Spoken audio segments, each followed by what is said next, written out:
Bonjour les enfants, c'est papa. Mon mur est un asile psychiatrique à ciel ouvert et ma salle d'attente est toujours bondée. Bienvenue à la clinique. Aujourd'hui dans la salle d'attente, nous recevons deux. Ils étaient hier à la télé, aujourd'hui ils sont passés directement à la clinique de papa pour venir faire le débrief. Alors on va faire simple. Hé Nathalie, approche chérie, viens mon amour, assieds-toi à côté de papa. Assieds-toi là à côté de papa. Éloigne-toi de ce bonhomme. Toi, Stevie, tu vois pas tous les boutons sur ton visage. Disparaît. Mets-toi loin là-bas parce que toi, tu commences à être contagieux, Stevie. Là, tu es déjà contagieux. La dernière fois que tu étais à la clinique, après 2 jours d'affilée, je t'ai dit on doit t'interner. Je t'ai dit on doit t'interner, on doit te garder quelques semaines. Et toi, qu'est-ce que tu as fait? Tu as sauté par la fenêtre et tu as fui. Et tu as fui, tu es parti. Voilà les conséquences. Voilà les conséquences. Tu n'as pas fini ton traitement et tu es parti en courant comme un fou. Et là, je l'ai vu. Je mets directement les pieds dans le plat. Nathalie, admettons que est-ce que tu es intéressé par la politique? La gars, il te dit non, pas du tout. Est-ce que tu veux faire de la politique? Oh non, pour le moment, non. Bon, admettons que tu es député. Non, vous n'admettez pas qu'elle est députée. Elle t'a dit qu'elle n'est pas intéressée par la politique. Mais c'est pas ça qui était ton sujet, mon petit zombie. Tu voulais l'insulter. Tu voulais l'insulter. Et tu y vas direct. Tu dis, ouais, une fois j'étais dans un bar. Non. C'est ce qu'on a dit. Et imagine-toi que tu es député, on doit voter une loi pour légaliser la prostitution. Elle te dit, je ne veux pas être député, je ne veux pas être dans la politique, je ne veux pas être comme ça. Et toi, tu crées ta réalité. Où tu veux la mettre? La réalité de la boue. Là, je me suis dit, les symptômes du gars, c'est déjà compliqué. Et tu pars plus loin, Stevie. Tu pars plus loin. J'étais dans un bar avec un gars et il m'a dit, j'ai déjà acheté son piment. Tu accuses Nathalie. Tu as le droit, c'est toi, tu es à la télé, tu veux être l'exemple des jeunes. Et tu insultes une autre jeune qui ne t'a rien fait. Et quand on parle de politique, tu dis, toi, en fait, tu es du RDPC en pensée, du PCRN en parole et du MRC en action.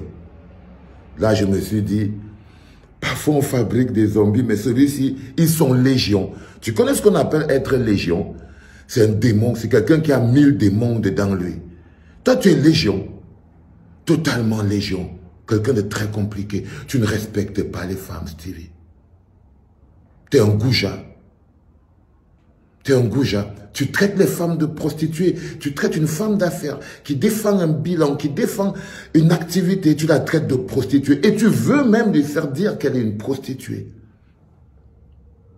Ça, c'est de la bouche de la personne qui a mis un vieux de 80 ans, de plus de 80 ans sur le trottoir. C'est-à-dire que toi, tu as pris un vieux de 80 ans, comme le vieux Barack là, tu l'as mis sur le trottoir.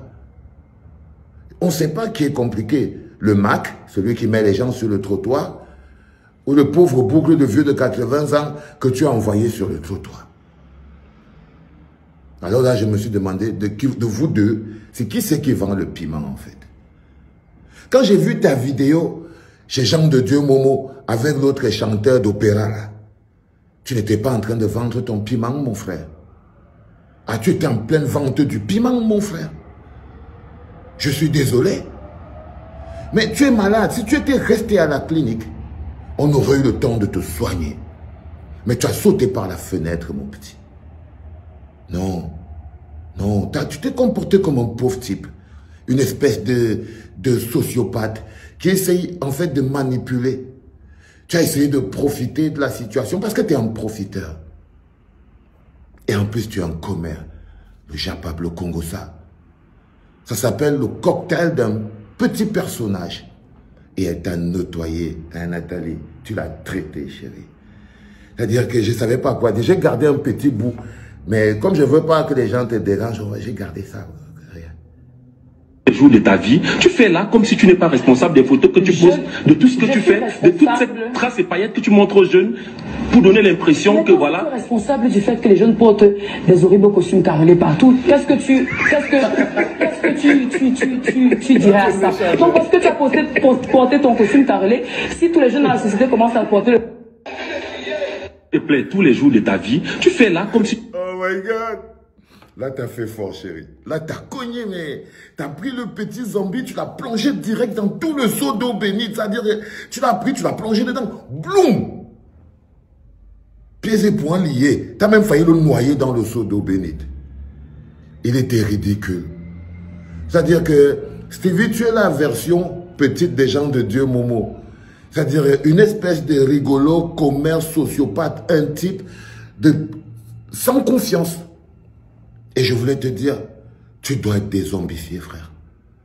Tu dois être dézombifié. Vous les enfants, à chaque fois, je vous dis, faites attention à ce bonhomme. Faites attention à ce bonhomme.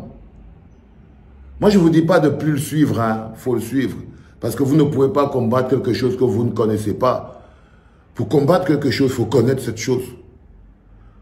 Un mec qui ne respecte pas les femmes, qui ne respecte pas le travail, qui ne respecte pas la grandeur, mais qui tous les jours veut se faire passer pour le modèle, se retrouve face à une grande femme qui a combattu, qui a surmonté l'adversité, qui a touché le fond et qui est remonté de toutes ses forces.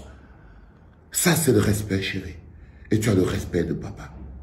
Tu as le respect, Nathalie, tu as le respect de papa et tu as l'amour de papa. Face à des zombies comme cela, je crois que tu n'as pas besoin qu'on te protège. Tu peux te protéger toi-même. Tu es forte. Et si jamais on demande aux gens, ouais, c'est quoi un exemple? Ah, crois-moi, baby. Je préfère 1000 Nathalie Nkoa, c'est-à-dire 1000 toi, chérie, qu'une moitié de l'autre zombie contagieux qui est assis de l'autre côté. Maintenant, je vais encore t'interner ici dedans, Stevie. Essaye encore de ressortir par la fenêtre. La prochaine fois, tu vas sortir comme un fou. Parce que quand j'étais écouté, je me suis dit, putain, c'est fou, le gars, il a cassé le moteur. Wow, on ne peut plus rien faire pour lui. Il a cassé le moteur. C'est foutu. Mais bon, il n'est jamais trop tard. La clinique est toujours ouverte. La salle d'attente est toujours bondée. Et ton lit, ta chambre d'internement est toujours là-bas dedans. Puisqu'on n'a pas eu le temps de désinfecter le truc, tu vas repartir juste là-bas dedans. C'était papa. Bonne journée.